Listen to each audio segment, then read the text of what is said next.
Hello, my name's Andy Spencer. I'm one of the counsellors at the Eves who works with eating disorders, helping people who are suffering from eating disorders. And I just want to give you this short video today just to sort of explain a little bit about how they can come about, and if you feel you do have one or you're struggling with food in some way or another, how you can get some help. Okay, so let's talk about food for a minute or two. Food can be one of life's pleasures. We all enjoy food, or most of us do.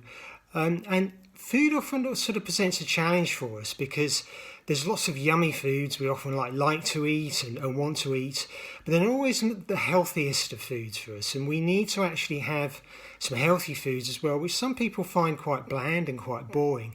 And we're constantly in a position where we're trying to find this balance between, we want to lead a happy and healthy life, we want to eat nice things, but we fancy indulging in a few kind of like treats as well. And that's okay. It's okay to have that balance. Another thing to consider is for a lot of us, unfortunately, we've all been through various experiences in life that have really kind of hurt us. And sometimes we can carry that sort of emotional hurt within us. And it's very difficult to bear, it's very difficult to maintain. And for some people that's more difficult for us than others. Some people have been through far worse things than others. And when we have those feelings and we can't really bear them, we have to kind of do something to push them away because we can't really process them ourselves.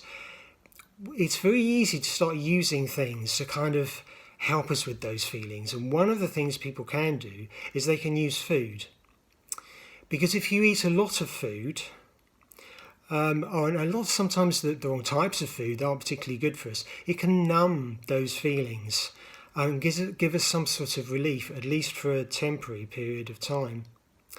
We can also limit the amount that we're eating. We can stop the amount that we're eating or reduce it. And that gives us a feeling of maybe control, maybe some self-esteem that we're able to do that. And it may get us noticed as well. One of the difficulties when we start to do this, which is a completely understandable thing to do because we've got to manage these difficult, intolerable emotions somehow, is we start to lose sight of what food's really there for. Food is really there to promote our health. We need to eat certain things. We need a certain balance of protein, carbohydrates, some good fats, some vitamins and minerals. And if we're using food to deal with our emotions, sometimes we end up not giving ourselves the food that we actually need, or too much of the food that we actually need. And this can result in a lot of problems and difficulties, both emotionally, psychologically, and also physically as well. And if people really start to use their food in ways that move away from what is nutritionally good for them, you can actually become very ill. And this is the sort of condition that can lead to someone developing an eating disorder. And eating disorders can really be quite serious.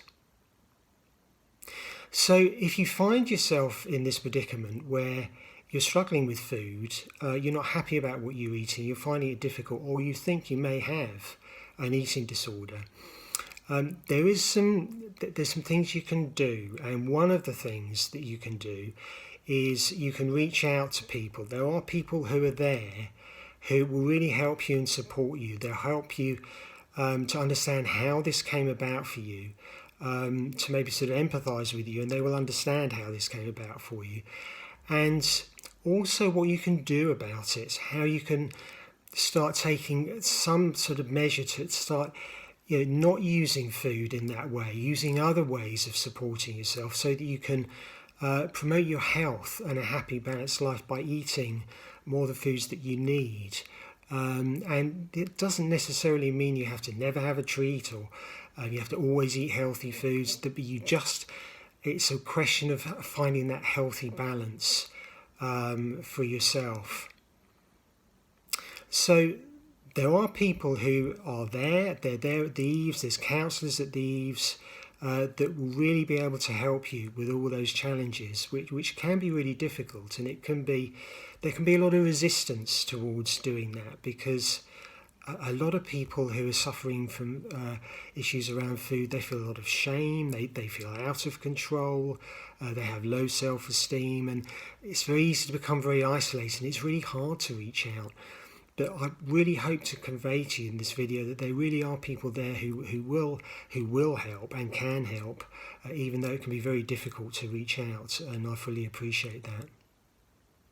So at the Eves, there's a number of different counsellors and psychologists and other therapists who can help you with difficulties with food, and I'm one of them, as I said earlier on in the video. So if you want to reach out, then just phone the Eves. You can look up on the website, you can get the contact number, you can phone up, speak to someone who will put you in touch with a therapist who they sort of think could be right for you based on what's going on, and then you can take things forward from there. So okay, that's what I wanted to say. I hope I've been clear. I hope I've explained things clearly for you, and you have more of an understanding of how situations with eating disorders have come about and what you can do about it.